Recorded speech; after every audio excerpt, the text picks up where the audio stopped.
नमस्कार दोस्तों, आज हम एक महत्वपूर्ण टॉपिक पर बात करेंगे। फार्मर का एक तरफ प्रोटेस्ट चल रहा है, एक तरफ इलेक्शंस हो रहे हैं। जिस तरीके से बंगाल में इलेक्शंस का जोर है, जिस तरीके से 5 राज्यों में है, और उसके साथ-साथ लोन वेवर्स की जो बात है, आज हम इसको तमिलनाडु में जिस तरीके से ये बात निकल कर के आई है, तो कुछ और राज्यों में भी ये हुआ है। तो इसको हम ये देखते हैं कि जो लोन वेवर्स हैं, इसका इकोनॉमिक या आर्थिक, इसका अगर हम विश्लेषण करें, इसको इकोनॉमिकली अगर हम देखें, तो वो कितना कारगर है। एक तरफ किस तरीके से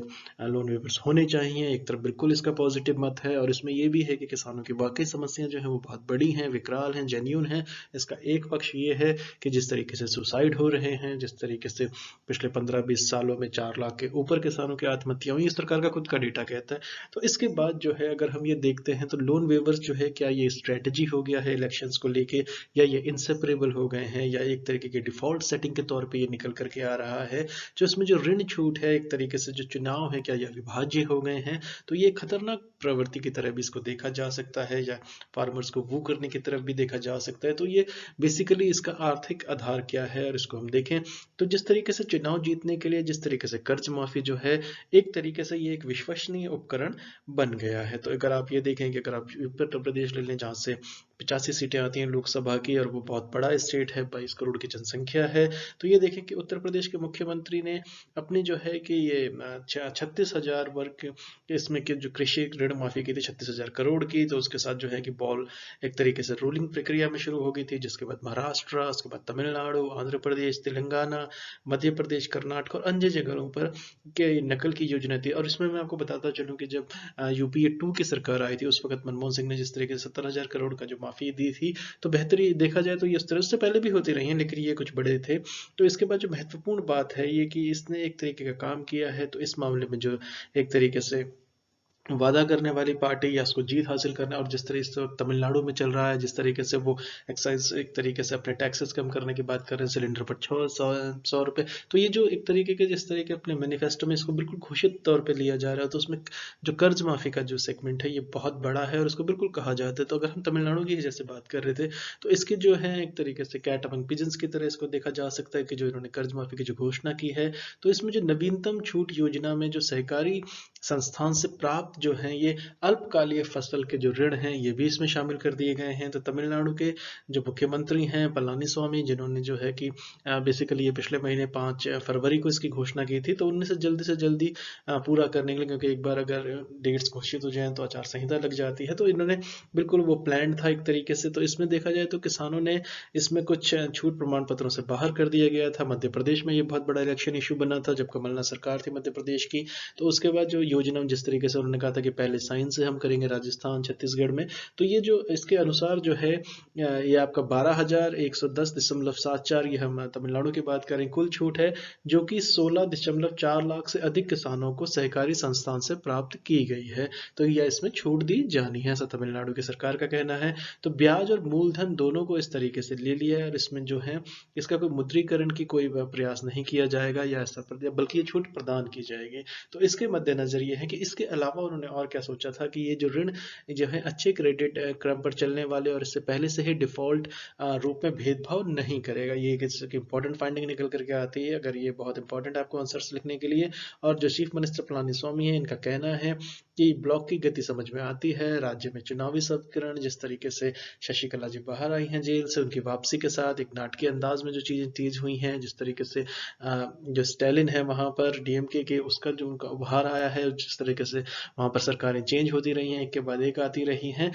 या तो डीएमके आ रहा है या एआईएमडीएमके आ रहा है, तो बेसिकली जो ऋण माफी है, जो एक और दौर के लिए इसका निर्णय समझ में आ सकता है। तो ये जाहिर सी बात है, इसका पॉलिटिकल से आप इसको इनकार नहीं कर सकते। तो जबकि सरकार जो है एक तरीके से जो कोविड की महामारी है, इससे प्रभावित जो कहर को आगे बढ़ाया है, एक तरीके से लगातार 2 चक्रवात भी उन्होंने देखे हैं, साइक्लोन्स देखे हैं, कोविड देखा है, तो उनकी जो हालत है वैसे काफी खस्ता हाल थी, और एग्रीकल्चर सेक्टर में ज्यादा खस्ता हाल है। तो चुनाव जीतने के लिए जो कर्ज माफी है, ये अभी क्या ये विश्वसनीय एक तरीके से उपकरण बन गया है? तो इस पे बात करेंगे और डिटेल से बात करेंगे।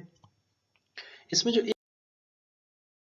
महत्वपूर्ण बात है कि अगर आप 2014 से, जैसे मैंने 2008-9 का ज़िक्र किया था, जिस तरीके से उसमें मनमोहन सरकार यूपीए 2 जो थी उन्होंने जिस तरीके से माफ़ी की थी, तो 2014 से अब के बीच में अगर हम ये देखें तो ये एक तरीके की बहुत ज़्यादा ट्रस्टेड एक तरीके से रोल रहा है, किस तरीके से इसको देखा जाएगा। तो 2014 से अब तक के बीच में मैं आपको थोड़े आंकड़े दे देता हूँ। तो 11 राज्यों के द्वारा जो है 12 बार जो है घोषित की गई। तमिलनाडु जो है ये फॉर रिकॉर्ड मैं आपको बता रहा हूँ, ये दूसरी बार कर रहा है। तो हर बार वहाँ चुनावों को एक तरीके से चुनाव के वक्त कर दिया जाता है, चुनाव को बंद कर दिया जाता है। एक तरीके से स्पष्ट रूप से जो है ये एक तरीके की प्री पोल जो होते हैं, उनके जो वादे होते हैं, जो मैनिफेस्टो में भी ये बातें आती हैं, उसमें जो एक ये ऋण की जो छूट है, जो ये कर्ज माफी है, इसको डिफॉल्ट की एक तरीके से सेटिंग हो जाती है कि ये तो होना ही है, कर्ज माफी होनी है। और ऐसे एक बड़ा सेगमेंट इसका बेनिफिशियरी उधर, कई बार क्या होता है इसका मिसयूज भी हो जाता है। तो इसमें ये कहते हैं कि इसमें पर्याप्त है कि अधिक से सबूत हैं कि अकेले अगर इसमें कर्ज को अगर छोड़ दें तो यहाँ तक कि जो कर्ज में जो छूट की उम्मीद थी उसे उधारकर्ता का जो क्रेडिट है, व्यवहार है, उसे बदतर के लिए भी बदल देती है। यानी कि एक तो उसमें आगे कर्ण में जो कर्ज मिलना है उसमें भी थोड़ी सी दिक्कतें होती हैं। तो बहरहाल जो ये है एक तरीके का पॉलिटिकल गिमिक के तौर पे इसे देखा जाना चाहिए। तो अगर हम अब 2017 की बात करें तो 2017 में जो है कि विभिन्न राज्यों द्वारा जो है एक तरीके से घोषित जो कर्ज माफी के जो राइट ऑफ्स की जो बात की गई थी, उससे बढ़ते जुआर के जो सवाल को संबोधित करते हुए एक तरीके से आरबीआई, उस वक्त के जो तत्कालीन आरबीआई गवर्नर उर्जित पटेल ने चेतावनी भी दी थी कि यह ईमानदार क्रेडिट संस्कृति को कमजोर करता है और ये क्रेडिट जो है डिसिप्लिन को यानी कि अनुशासन को प्रभावित करती है। और ये भविष्य के जो एक तरीके से जो एक तरीके से जो अपना कर्ज चुकाना चाहते हैं उनको चुकाने के लिए एक तरीके से डिस्करेज करता है। दूसरे शब्दों में ये एक तरीके से जो इसमें नैतिक इन्होंने इसकी बात की थी कि ये नैतिक खतरे को बढ़ाती है। तो इसी की तरीके से देखा जाए, जब अरुंधति भट्टाचार्य जब रिलायंस के बोर्ड में भी, बोर्ड ऑफ डायरेक्टर्स में भी हैं, तो इन्होंने एक तरीके से जो चेयरमैन थे जब ये एसबीआई के, तो उस वक्त मुझे बिल्कुल याद है उन्होंने कहा था कि हमेशा से जो क्रेडिट जो डिसिप्लिन में गिरावट आती है, क्योंकि जिन लोगों को छूट मिलती है उन्हें भविष्य में छूट मिलने की भी उम्मीद रहती है। तो ये दो बड़े लोगों की बात है। एसबीआई के चीफ ने एक बार ऐसा कहा है, उर्जित पटेल ने ऐसा कहा है। लेकिन इसके साथ साथ ही कॉर्पोरेट को जो कर्ज माफी दी जाती है बिल्कुल एक नया सेगमेंट है। कितने के सालों हो जो वेवर्स होते हैं, चाहे यूपीए की सरकारें हों, चाहे मौजूदा सरकार हो, मौजूदा केंद्र सरकार हो, जो एक तरीके से जो अरुण जेटली जी की जो हेयर कट वाली पॉलिसी थी, तो उनको जिस तरीके से ये दिया जाता है, तो एक तरीके के इसके बीच में एक बिल्कुल डिबेट होनी चाहिए। उस पर हम फिर कभी बात करेंगे, कॉर्पोरेट का जो माफी होती है, कर्ज माफी। लेकिन बहरहाल जो ये है, ये मैं आपको 2014 से बता रहा हूँ कि तो 11 राज्यों में एकदम 12 बार इसकी घोषणा हुई है। तो अगर हम इसे संक्षेप में देखें तो जो ये कर्ज की जो छूट है या कर्ज माफी की जो बात की जाती है, एक तरीके से एक तरीके डायलेमा है, एक तरीके से दुविधा का काम करती है। तो हालांकि जो है कि पॉलिटिशियंस के लिए, राजनीतिज्ञों के लिए ये एक आकर्षक एक तरीके का साधन है या सहूलियत भरा है, या एक तरीके से ये उनकी पॉलिटिक्स को सूट भी करता है। तो भविष्य की सरकारों के लिए भविष्य का दर्द के खिलाफ वोट के रूप में एक तरीके से जो तत्काल रिटर्न का वादा करते हुए, क्योंकि एक बार सत्ता में आ गए उसके बाद सत्ता के अपने बेनिफिट्स हैं, तो इसके बाद जो है कि एक तरीके से इसको ऐसा देखा जाए कि आप टाइगर को जो है वो उसको टेल से पकड़ने का प्रयास करते हैं, तो इस बार एक बार पकड़े जाने पर इसे छोड़ देना और भी ज़्यादा मुश्किल हो जाता है। यानी कि शेर की सवारी के तौर पर देखा जाए। और एग्रीकल्चर सेक्टर में जो ये लोन वेवर का है, इसको अगर आप इकोनॉमिस्ट से बात करें, इसको इकोनॉमिक रैशनैलिटी से देखें, तो कोई भी कहेगा कि ये इस पे एक बहुत ज़्यादा एक तरीके का व्हाइट पेपर चाहिए, इस पे बहुत अच्छा जिसको कहते हैं एक शोध चाहिए, जिसमें कि इसको वाकई एड्रेस कर सके और ह्यूमन कंसर्न से, क्योंकि हम वेलफेयर स्टेट के अंदर हैं। तो अगर हम इसमें बात करें, जो एक कंसिस्टेंट जो छूट है, एक तरीके जो क्रमिक छूट है, इसके बीच की जो खाई है, ये अनिवार्य रूप से कम होती जाती है, क्योंकि जो इसमें जो एक तरीके से छूटने वाले जो वर्गों पर दबाव बढ़ जाता है और एक और चुनाव होता है। तो इस बात के जो प्रमाण है मैं आपको बताता हूँ कि इसमें से जो स्टडीज हुई हैं उसमें जो कृषि पर्यावरण के ऊपर जो उससे मुक्त कराने के लिए, उसमें निवेशकों का जो पूंजी को मुक्त कराने के लिए जो उसमें नकदी की जो छूट है उसका लाभ प्राप्त करने के लिए माना जाता है, तो दो स्टडीज इसमें निकल करके आती हैं, आईएमसी कैलकाटा की हैं और ये आईएमसी आईआईटी जो है कानपुर की, जो इसमें बात, इसमें आर के गुप्ता की उसमें बात है, शोधकर्ता तनिका चक्रवर्ती की एक रिपोर्ट पढ़ रहा था मैं, तो उसमें 2011 के अंदर जो है कि कर्ज माफी की योजना के जो लाभार्थी और गैर लाभार्थी परिवारों को यूपी में एक तरीके से उनका जो अध्ययन था वो यूपी का सेंट्रिक था, तो उन्होंने ये पाया था उसमें रिपोर्ट के अनुसार कि जो लाभार्थी परिवार हैं उनके जो उपयोग व्यय हैं, इसका जो औसत है इसमें करीब-करीब जो है 8,000 की पोस्ट छूट को बढ़ा दिया है। और महत्वपूर्ण रूप से जो 8,000 का इनको एक तरीके से एवरेज निकाला गया है, तो इनकी जो फाइंडिंग्स हैं ये बेसिकली, तो उसमें जो ये 8,000 जो बचे हैं उसमें जो ज़्यादातर जो शादियों में खर्च हो रहा है, सामाजिक घटनाओं पे खर्च हो रहा है। और अगर हम तमिलनाडु की बात करें तो तमिलनाडु में 2016 की योजना जो थी, जैसा मैंने कहा दूसरी बार किया जा रहा है, तो उसमें जो 2016 की योजना थी उसके प्रभाव को देखने वाले जो एक तरीके से आरबीआई का जो सामयिक जो पत्र में पाया गया था, आरबीआई के वर्किंग पेपर में जो पाया गया था, कि उन्होंने ये कहा था कि जो समग्र एक तरीके से जो सारा का सारा कलेक्टिव है, जो ये क्या कृषि ऋण है, जो ये एक तरीका, इसके जो पुनर्भुगतान में तेजी से गिरावट आई है। तो ये बिल्कुल स्पष्ट फाइंडिंग्स हैं, आरबीआई की फाइंडिंग्स हैं, आप इंडिपेंडेंट स्टडीज को देख सकते हैं, ये मैं इलस्ट्रेशन के लिए बता रहा हूँ आपको। तो इसके बाद अगर हम इसको थोड़ा सा और आगे बढ़ा दें, इसको थोड़ा और गहराई से देखें, तो सरकार से एक तरीके से जो उधारदाता हैं इनके लिए एक तरीके से विलंबित प्रतिपूर्तियों के लिए जो एक तरीके का नया ऋण है, इसकी निधि को उपलब्धता कम कर दिया गया है। ये तो बिल्कुल स्पष्ट तौर से निकल के रहा है। और उन क्षेत्रों में जो कर्ज की उपलब्धता, जहां छूट के दावे जो हैं युद्ध पद पे छूटे थे, तो भविष्य में राइट ऑफ की एक तरीके से छूट की घोषणा के बाद क्रेडिट लेने वाले जो नए उधारकर्ता थे, तो उनके ऊपर भी एक एडिशनल प्रेशर आ जाएगा, क्योंकि फिर बुक्स ठीक करने में दिक्कतें होंगी बैंक्स को, एक तरीके से फिर एनपीएस की तौर पर जाएगा। तो इसको देखा जाए एक तरीका विशेष सर्कल के अंदर ही ट्रैप हो जाएगा। लेकिन पॉलिटिशियंस ने इसे राइट ऑफ करने को कहा, और जिस तरीके से आप कोऑपरेटिव बैंक्स को देखें, बैंक दर बैंक उनके कोई रिकॉर्ड्स ही नहीं, मतलब जिसको कहते हैं इतने ज़्यादा डिजिटल नहीं है। तो बेसिकली जो राइट ऑफ्स की जो इस्तेमाल करने वाले का तर्क ये है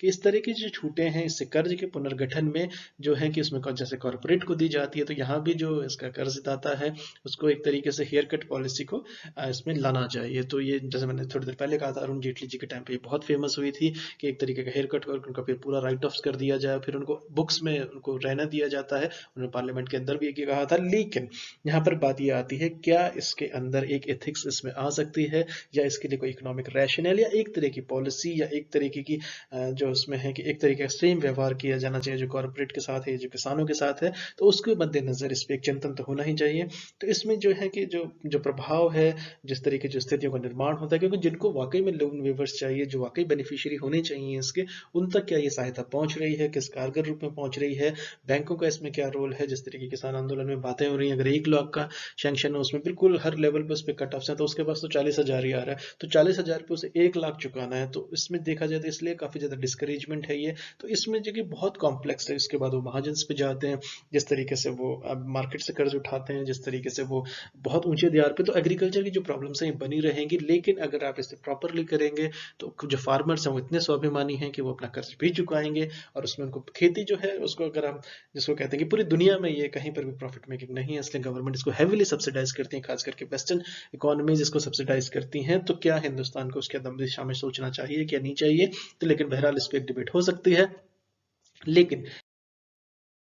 हम यहाँ पर इसकी बात कर रहे हैं कि जो अगर हम जैसे जो उदय का बिजली क्षेत्र है, हम डिस्कॉम्स की बात कर लेते हैं, तो सरकार की जो उदय योजना है उसके मद्देनजर यहाँ पर किस तरीके के जो लॉसेज हैं उस पर भी हम थोड़ी सी बात कर लेते हैं। तो इस तरीके जो रुकावटों को दूर करने का प्रयास करते हैं, उसके कुछ ऋणों को लिखकर और बाकी का पुनर्गठन करके एक तरीके से, या इसको जो रियलिस्टिकली जो लेके आते, जो डिस्कॉम्स के द्वारा जो है कुशल प्रदर्शन का नेतृत्व नहीं करता। जैसे कि मैंने पिछले लेक्चर में जैसे बताया था, जो मैं इकोनॉमी की डेली इकोनॉमी करेक्ट कर रहा था, तो 30,000 के करीब 4 बड़े राज्य, जिसमें आपको मध्य प्रदेश है, जिसमें आपका राजस्थान है, तो ये जो जिस तरह की जो स्टेट्स हैं, तो ये जिस तरीके की जो ये लेकर के आ रहे हैं जो दिक्कतें हैं यहाँ पर, उसके मद्देनजर तो बुनियादी ढांचा में जो निवेश करना है, तो इस योजना में तभी काम होगा जब राज्य सरकारों में सब्सिडी कम करने और जो सभी जो कंज्यूमर्स हैं यानी कि जो उपभोक्ता हैं उसके उचित मूल्य देने का गंभीर प्रयासों का पालन किया जाए, बजाय इसके कि राजनीतिक कारणों से दूसरे को सब्सिडाइज करने के लिए कुछ कर दिया जाए। तो ये पॉलिटिकल गिमिक के तौर पर अगर आप इसे करते रहेंगे तो ये चीजें कभी एड्रेस नहीं होने वाली हैं, आप बेनिफिशियरी नहीं आइडेंटिफाई कर पाएंगे। तो इसमें जिस तरीके से ये हुआ है डिस्कॉम्स का पुनर्गठन, जिस तरीके से कर्ज की जो पहले भी चूक शुरू हो गई थी, क्योंकि जो डिस्कॉम्स हैं जो ये पावर डिस्कॉम्स हैं, इनको नियंत्रित करने वाली जो जो नई सरकारें आती हैं, जो नवनिर्वाचित सरकारें आती हैं, उनको पुनर्गठन को स्वीकार करने के लिए राजनीतिक रूप से आसान पाया और डिस्कॉम्स के आधे कर्ज को ले लिया, जिसके लिए बोझ उठाना पड़ेगा। तो भविष्य की सरकारों के द्वारा वो उठाना पड़ेगा, क्योंकि वो लैप्स नहीं होगा। लेकिन सब्सिडी के प्रश्न पर संबोधित करना एक तरीके से पॉलिटिकली लिए ये जो डिफिकल्ट था, तो उसके मध्य जो उदय का जो एक्सपीरियंस है, तो ये बहुत ज़्यादा एग्जाम परस्पेक्टिव से इंपॉर्टेंट है। इसको समझाने के लिए आपको बहुत मेहनत करनी पड़ेगी। तो बहरहाल इसको हम आगे बढ़ाते हैं थोड़ा। तो यही चक्र अब जो है कृषि के क्षेत्र में भी आ गया है, जो पहले डिस्कॉम्स में हुआ है। तो कृषि का जो ऋण है एक तरीके से ये अंतर्निहित होता है। तो किसानों के सामने वास्तविक मुद्दे को संबोधित करना जो कि है कि जो कि एक पर्याप्त आजीविका को सुनिश्चित करने के लिए, जिसको हम आर्थिक और राजनीतिक रूप दोनों से एक बड़ी चुनौती है कि एक कम से कम सब्सिस्टेंस एग्रीकल्चर की तरफ आप चले जाए, जो कि हमारे यहाँ बहुत रिक्वायरमेंट है। किसानों का जो प्रोटेस्ट है उसमें काफ़ी सारी बातें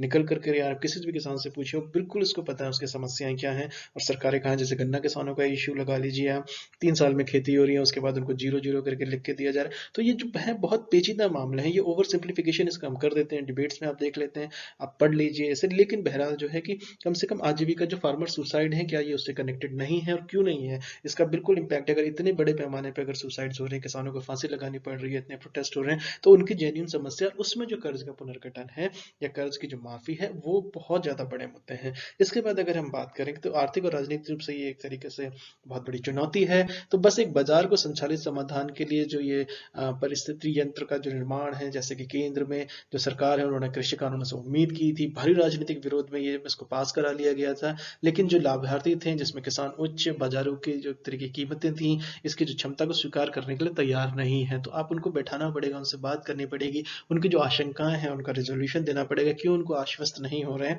तो जिसको कहते हैं कि एमएसपी को लेकर के भी एक इशू है और सरकार के नेतृत्व में किस तरीके से खरीद होगी। तो जब तक इसमें राजनीतिक विवाद लंबे समय तक देखने के लिए एक तरीके से बुद्धिमत्ता विकसित करते हैं, या न्याय में कि अधिकारी जो है रीढ़ की हड्डी पर पूरी तरह से राजनीतिक चालों का विरोध करने के लिए कहते हैं, ऋण माफी अंतरहीन एक तरीके से ये जो कॉन्ट्राडिक्शंस है, इसका पॉलिटिकल गिमिक के तौर पर ही ये जाने वाला है। तो इसके साथ साथ हम इसमें एक चीज और कहना चाहेंगे यहाँ पर कि जो ये जो इश्यूज है, इसको ह्यूमैनिटेरियन अप्रोच से भी इसको एड्रेस करना होगा। हम वेलफेयर स्टेट हैं, और जब जिस देश में हम एक कृषि प्रधान देश है, ऐसा हम बचपन से सुनते आए हैं, तो जब इतने बड़े पैमाने पर इतने बड़े जो जिसमें जो वर्कर्स हैं, जो उसमें क्या एकदम से इसका कॉर्पोरेटाइजेशन अगर हो जाए, ये तो उसमें दिक्कतें आएंगी। और इसमें जो उनकी सब्सिस्टेंस है, जो उसमें जो ये कर्ज का जो इशू है, ये छोटा इशू नहीं है, ये बहुत संवेदनशील है। इसको बहुत अच्छे से एड्रेस किया जाना चाहिए, इसमें भूमिका तय होनी चाहिए और ह्यूमैनिटेरियन वे से इसकी भूमिका तय होनी चाहिए। और कृषि के अंदर जिस तरीके से मेरे को बिल्कुल याद है कि राम मनोहर लोहिया साहब ने एक बार कहा था कि पार्लियामेंट के अंदर कहा था उन्होंने, ये मैंने पढ़ा था कहीं पर, तो उन्होंने ये कहा था कि अगर आप किसानों को सिर्फ पानी पहुंचा दें तो आपका बड़ा एहसान होगा, और उसके बाद किसान जो है वो इतना मेहनती है कि वो, जिसको कहते हैं कि मट्टी से भी सोना उगाने की क्षमता रखता है। तो हमारे किसानों पर पूरा एक तरीके से फेथ है, जिस तरीके की उनकी हार्डवर्क है, जिस तरीके से ओवर प्रोडक्शन हमारे साथ हर क्रॉप का हो जाता है, हम वर्ल्ड में नंबर 1 2 3 पे ही आते हैं। तो बहरहाल जो ये सारी तमाम बातें, उसमें जो कर्ज का इशू है, ये बहुत कोर इशू है, और इसको पॉलिटिक्स के साथ जो है इसको बिल्कुल अभी तो नहीं इसको अलग किया जा सकता, लेकिन इस पर सोचना या चिंतन बिल्कुल आवश्यक है। चलिए आपसे नेक्स्ट लेक्चर में मिलते हैं। Thank you so much for listening. नमस्कार दोस्तों।